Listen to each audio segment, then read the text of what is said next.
Just no. No. That dog loves aeroplanes. Win. Bouncy bugger. Come on. God, dog. Hey. So, the other day when I was away, Roy went on school run. And while he was on school run, he saw a fella posting a letter in town and stopped to talk to him. And this fella is in his 70s and he advises on all aspects of slurry systems, pumps, that kind of thing, how strong they need to be, things that are way over my head. So him and Roy got talking, obviously, because that's one of the things that we need to look at as we're in a giant empty shed. And he said we should be looking, he'd had a conversation that week that they have somehow managed to figure out how to separate the solids and the liquids before it gets to the tank. Now, obviously, I was always for the idea of a separator. No, you're not going anywhere. Just stay here. No work. No, we're just walking. We're just walking. Hey, stop it. Fucking idiot. Look at you. Stupid dog. A beautiful. A beautiful. You are, aren't you? Oh, is that nice? Is that nice? So obviously this was he put this idea forward to Roy and said, instead of just looking at a bog standard tower with a pump that pumps it out of the shed and into the tower, maybe you want to be looking further forward a little bit more. And Roy being Roy said, no, that costs money. And you know, we're having to watch costs as this gets bigger and bigger. And brush the idea off. I think it's something that we should be looking at going forwards, and I don't think we should just be looking at doing what everyone else is doing now. I think we should probably be looking at what everyone else will be doing in 20 years' time, which is probably this. So I think it's a viable option. If not that, just something that is worth pursuing as an idea. At worst, we don't do it and we learn something in the process. So I don't see any harm in giving him a ring and having to hear what he has to say about something new. Because I think just with his experience in the industry, he's not going to try and tout you something rubbish, and he's been doing it a long time and he has an extensive knowledge, more than we could ever dream of, and I just think it's something worth looking at. So about 3 years ago, and it was pretty much COVID, wasn't it? COVID times. We had a consultation with a man from Natural England. So what was happening at the time is this guy had to go around so many farms and basically collect information on people's slurry systems and what they thought they were going to be doing going forward. And that gate moved a lot. And we learned actually an awful lot. Like, ordinarily, if someone had rung up and said, can we come and do that? We'd all be like, I don't want to, kind of thing. Can't be bothered. What's the point? That's what we were like. Anyway, he came. Socially distanced, very socially distanced. He wouldn't even accept a brew. And then, yeah, we learned quite a lot from that one visit. And what was talked about was pretty much what this guy's just been saying to Roy. And I just, yeah, Roy's pretty much against the idea, but I think it's something worth pursuing. I know it's new, and I know you could probably stick a tower up or a lagoon or whatever we choose or would have chosen to do. And just keep it really bog basic and straightforward. But then again, in 20 years' time, are we going to be looking at changing it? And like, we know a person who has got like a farm, and every single shed on the farm's had about 4 different uses, and then they change it to something else and they change it to something else. And all that is really costly. If they just built a purpose-built shed in the first place for that one purpose, it probably in the long run would have been cheaper. And I'm kind of seeing the same thing about slurry. Is there any point in putting it up and modifying it later? Could we not just put it up and do it like we want it now? And I know it's going to cost more now, but is it going to cost less in the long run than modifying something and it not being quite right? Like, purpose built is always better, isn't it? I don't know. What do you think? I know it's just all ideas, but like, from our perspective, they're ideas that are translated into pound notes, which is a bit different. Shall I tell you how forgetful I am? Roast bottom oven. Don't forget. Imagine that. In your bed, Winnie Hoof, in your bed. Have you seen Wynn's bed? It's a tyre filled with straw. How cute is that? He loves it. Good boy, well done. Do you feel better now? You can see. Do you feel better? Hey? Little chicken. Bless you. They do look like some kind of prehistoric monster, don't they? They're not quite sheep-like. It's kind of strange. Very, very strange animals. Completely useless. I wouldn't recommend anyone getting one. You learn the hard way. You look cute. That was stop messing around and do some work. So, you know, yesterday I did with what came in the post today. There came a letter from a company called Taylor Walton. Don't know who they are.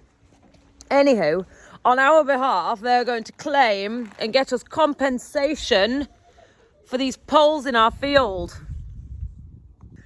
Sounds interesting until you realise we put the poles in our field. Like, I just hate it that we're living in a society of just claim. You know, if it's not bloody crash for cash, it's diesel cars, or have your computers been sold between 1988 and 1973 and they might have had a virus and, you know, killed several small children in Ethiopia. It's just crazy. So when we got here, we already had robots in mind, and that is what we wanted to do. This has been a 10-year plan, longer than a 10-year plan.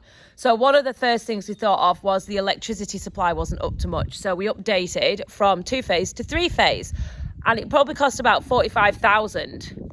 So to accommodate the extra wire that you can see here, the extra cable, wait, I can't move my finger in the right direction.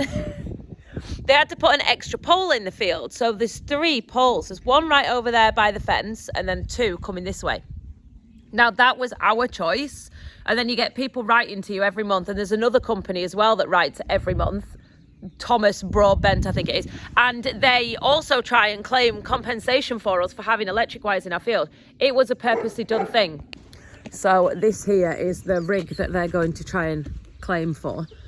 I find it funny that we put it here on purpose, and then this society is coming along trying to, you know, get money for us and take their cut, obviously. This here was a single pole, and the single pole ran down and it went into the house, and then the farm was powered out of the house. We changed all that around. Obviously, the 3-phase unit wouldn't fit in anyone's house, to be fair. It is huge, I'll show it you. And at the same time as that, the lane is 1/3 of a mile. And yeah, we concreted all that. So this was with robots and milk tankers and, you know, the future in mind. Bear in mind, you know, I just had a baby. Roy was still working full-time at the garage, and this was one of the first projects that we did. Obviously with loads of help from Gary and Dean, and it was amazing. It was really super fun. Cost an absolute fortune. The lane cost a similar amount to the electric, to be honest, because I know you all like to know prices of stuff. I wouldn't even like to think what it costs now. And if you're thinking of putting 3-phase in and you get a quote, seriously, get in touch and I'll get you a lady's number and you can have a bit of a barter with her. A bit of a barter. Get some money off. So obviously Lane and Lecky, the 2 L's, Lane and Ilecki, yeah, were the most important things to us when we first came here. The lane was pretty dire, to be honest. I'll put some videos and pictures in of it. It had like a stream running down the middle of it, which made it kind of hard work. So Lane and Lecky were the first things we did when we got here. They were the first improvements, major improvements we made. I'm not sure whether they were before sheds started going up. I think they might have been. The lane was quite a shocking thing. Anyway, it had like a stream running down the middle of it because all the drains from the surrounding areas go into it. So we had to dig it out, drain it, put a giant pipe down the middle, loads of manholes. That was quite exciting. So it now works like a functioning network with a drain underneath it. It's kind of cool. Cost a fortune though. But when a milk tanker comes down that lane, it will be appropriate. And likewise, when we had a company that we had in mind for a milk contract come down the lane, we felt like we were able to say, this is what we can offer you properly. Where do you want it?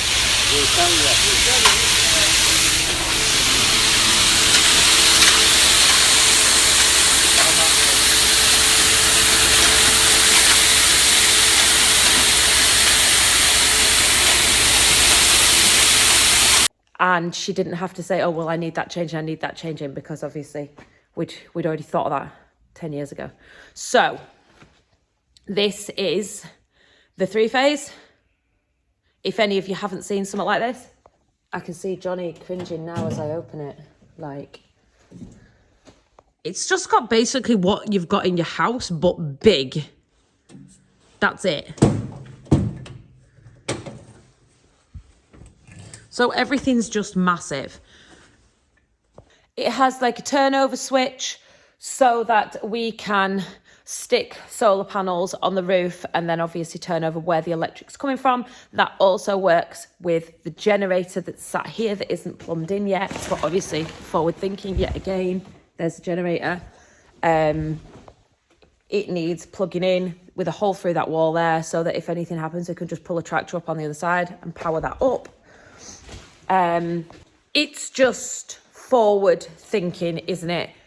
I can't pretend that any of this has been me.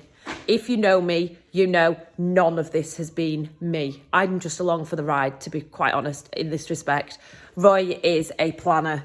He has planned projects years in advance and pulled them off. That is what he's like. That is what he's good at. It's what he thrives on. And he has this foresight, and he can envisage even what things are going to look like to him. Like, he'll know what that shed's going to look like. I don't have a clue. I just don't have it in my head to be able to do that. And I know they say opposites attract, but I can't even express to you how opposite we are. Like, I am the North Pole and he is the South Pole. Seriously, we are opposites in every respect. And it makes it... I did mention a little bit about it in the live the other night, but obviously I want to expand on it because I always do. Like, ultimate respect for my other half. He can be a pain in the ass, let me tell you, but he is crazy, crazy clever. And I don't know, he's just special. He doesn't just see a dream, he goes and does it, but well. He doesn't rush into it. Everything's meticulously planned, researched. He is, he's quite someone to stand beside. He definitely elevates me, which is quite nice. Comment if you think Roy should do a question time on YouTube. I'm so bad. So it's funny, you know, I'm sat here I'm making the video, about the electricity, and I pulled out the site development pack out of the office. And it is literally... that there is full of risk assessments, believe it or not. So on site, there was 9 Hiluxes. There was 4 CX. There was like a tracked machine to lift all of the equipment up onto the top of the poles. There was about 16 men, and all of this was done on a Sunday to limit disruption to the local area because all the electricity had to be turned off into the village. Like, it's incredible. That was just on the day. And beforehand, they'd brought down, we put the ducting in, the red ducting, we buried that. And then after that, they thread this cable. The cable is like that. Like, now I look back at videos and pictures and stuff, it was a massive job. It was crazy. But for the money it cost as well, they thread the cable through. It was crazy thick. So, you know that little shed that I've just been stood in showing you the 3-phase? That used to be the milking parlour. I think I've got some videos. I've definitely got pictures of what it looked like. I've definitely got pictures of when it was being knocked down. It was brick built. It had an A-frame inside and it definitely needed a new roof. So we were going to have to somehow take the A-frame off to support a new roof. And then there was going to have to be girders supported. And anyway, we asked 2 builders and both of them wanted nothing to do with it. So what we did is we got a new shed just from around the corner and put a new shed up. And then if you saw behind me just then, the Yorkshire bob was covered in ply, like just thin ply. That's because in order for the electric company to put the 3-phase in, it needed to be a watertight building, not just a farm shed. So that is how that new shed came to be. So lucky that way back when Sheila left us 2 aerial pictures. And these are the farm years ago. So this here is the shed I was just stood in. As you can see, it's pretty much the same dimensions as what it is now. It was just the fact that it needed, like everything needed changing about it. Those gates there are a really good idea. I wish we still had them. Here is the cubicle shed. And here is the big shed. As you can see, it was all like tin and pole. These were still here. Yeah, all of these were still here, to be fair. And now this is probably one and goes that way to about there. And then this one's slightly smaller and goes to about there. And that single pole you can see there with a single wire. That is what it was before we stepped in and put that big monstrosity up with its little flappy thing on the side that goes ting, ting, ting, ting, ting, ting, ting in the wind. From the other side, this is the front of the house. So, you know, when I'm in the barn loading bales, there's the small bales in here. That's where I walk. This here, those sheds go that way. The cubicle shed's here. And that there is the building that I've just been stood in, that I've been talking about.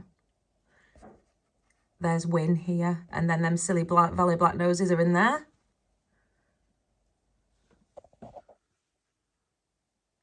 I'd love to see an up-to-date aerial view. I'll try and find one. I'm not quite sure Google's quite up to date yet because we've done quite a lot very recently.